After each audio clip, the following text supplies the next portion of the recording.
Welcome everyone to another edition of Play It Through, and this time around it's Super Mario Land 2, the 6 golden coins brought to us by Nintendo. Now just like the first Super Mario Land game on the Game Boy, Shigeru Miyamoto was not the main director of the game, it was actually Gunpei Yokoi. Now Yokoi was actually the creator of the Game Boy itself, as well as the ill-fated Virtual Boy. And really up to this point, no one other than Miyamoto had really worked on a Mario game, so this actually was pretty cool. It also was one of the largest Game Boy games at the time of its release. Now that I got some basic info out of the way that I pretty much got off Wikipedia, let's actually start with the game. Now, this of course is a basic platform because hey, it's Mario and it's one of the old school style Mario games. Now it had some things that were different from other Mario games, including some of the abilities, but it actually kind of had some of the same things from Super Mario World, and the fact that you had a big open map that you actually have more choice of what levels to go to as you unlock them. But in this game, instead of just having like a few choices, you actually can go to any level you want to start off the game. Now, in this run, I'm going to start off by going to the left side, work my way up the island, and then work my way down the right side of the island. And basically, I'm going to also get all the secret exits in the game. There's not a whole lot of them, because you got to remember, even though this is one of the larger Game Boy games, the size quality doesn't really matter, because it can only still hold so much data. But the thing about this game that was so cool, not only did it have that open world, but the ability of the carrot. The carrot ability, which basically allows you to hover, is one of the cooler Mario abilities, and unfortunately, we really never see it again. Now, I'm going to hopefully be able to get one right off the bat here with this conveyor belt minigame, and I'm not going to do a whole lot of these, but I wait for my timing, which is going to be that fire flower, and I drop my crane onto it and grab the carrot. It's one of those things where it has the same repeating pattern over and over and over again, every single time you get to the crane game, so you can pretty much, after only once or twice, you kind of know when you want to press the button in order to get the item you want, whether or not it's a fire flower, an extra life, 3 extra lives, or, in my case, the carrot. Now, on this left side, we start off with this tree zone area, which is basically every little area is broken up into several little tiny levels, and after you beat all the levels, including the boss level, you get one of the 6 golden coins. And of course, you need all 6 golden coins in order to get into Wario's castle, which of course used to be Mario's castle, defeat Wario, and of course, save Mario Land, which of course is different than the Mushroom Kingdom. It's kind of like Mario's own specific island, it seems like. I'm really not sure how the storyline goes into the whole thing of what the different worlds and stuff, but pretty much just consider this Mario because of how good he did and how many times he saved the Mushroom Kingdom. Heck, they gave him his own island. And when having his own island, Wario decided, because he doesn't like Mario, which is, of course, this is the first game that Wario appears in, Wario, as the new villain, decides, well, I'm going to come in and I'm going to take Mario's castle and make it my own through the help of a lamp. So that's basically how he gets a hold of Mario's castle. Now here we go with Tree Zone Level 2, and this is actually one of the ones that actually has one of the first secret exits we're going to get in this run of the game. And I love just the level design and the enemies that are in this game that makes it so unique in terms of Mario.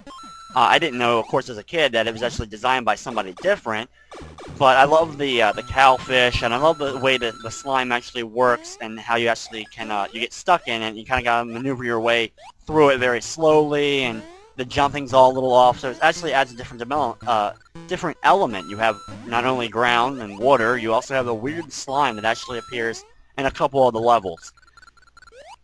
Now, as I'm working my way through this one, I'm going to show you where the hidden exit is, and I'm going to grab that one first, and then after I complete the hidden exit level, then I'll come back to this level and complete it through the actual intendant gate, I guess, the default gate that you're supposed to find.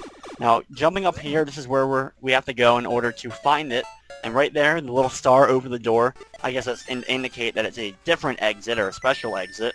And you see on the map, it kind of just, makes its own. It shows you exactly where it's located by drawing a little path to it that wasn't already there. So that whole aspect is similar to Mario World on the SNES. How when you found the secret gates, the path would just kind of create itself to get you on to the next level.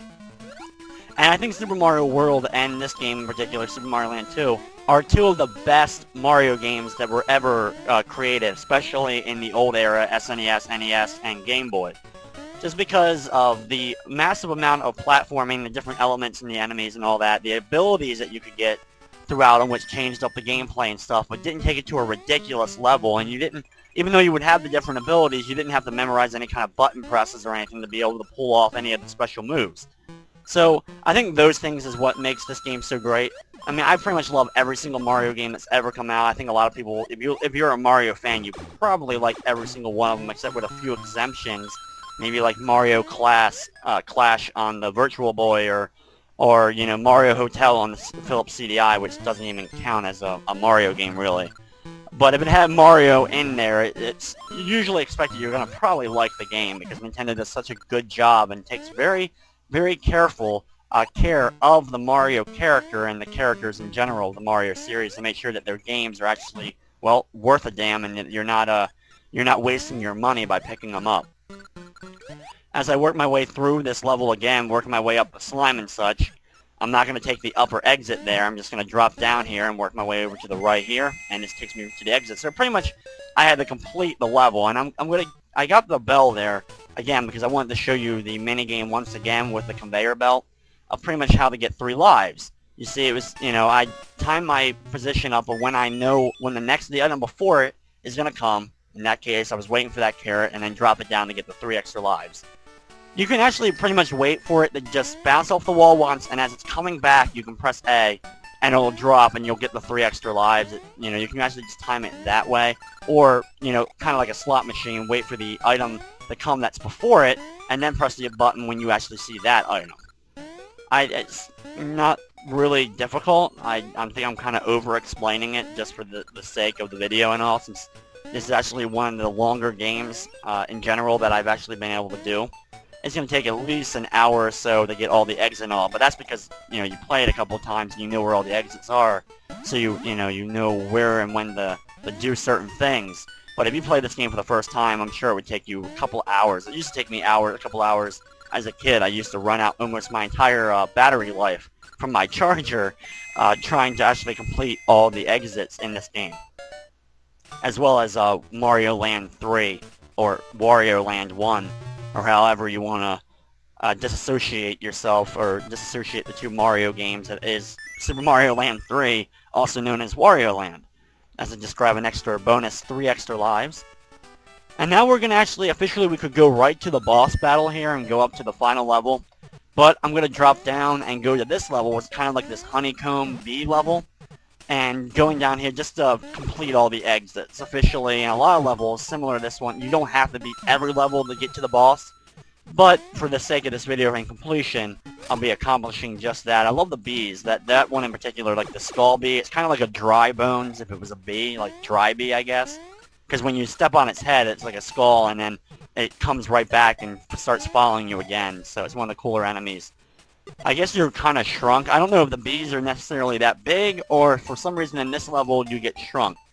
There's actually a whole nother zone or level or set of worlds that's micro zone in this game, that of course you get the picture that you actually are a shrunken Mario in a giant world. But this level, I guess the bees are really just that big on Mario Island, which I guess is probably why they gave it to Mario, because they figured he could deal with the giant enemies, bugs and such, because he does so well at dealing with all the other enemies of the Mushroom Kingdom. When you grab a star, which I just did a couple seconds ago, you actually, as it's going through, you hit enemies, and you actually saw a little counter that appeared. I got a 2 up to that point. You actually get 5 of them, you start getting extra lives, and of course, more and more you run through it, just kind of like Mario World on the SNES. I remember particularly Forest of Illusion, the first level in Forest of Illusion, where the halfway point is. There was one of those blocks that showed like a roulette type of thing with the different items.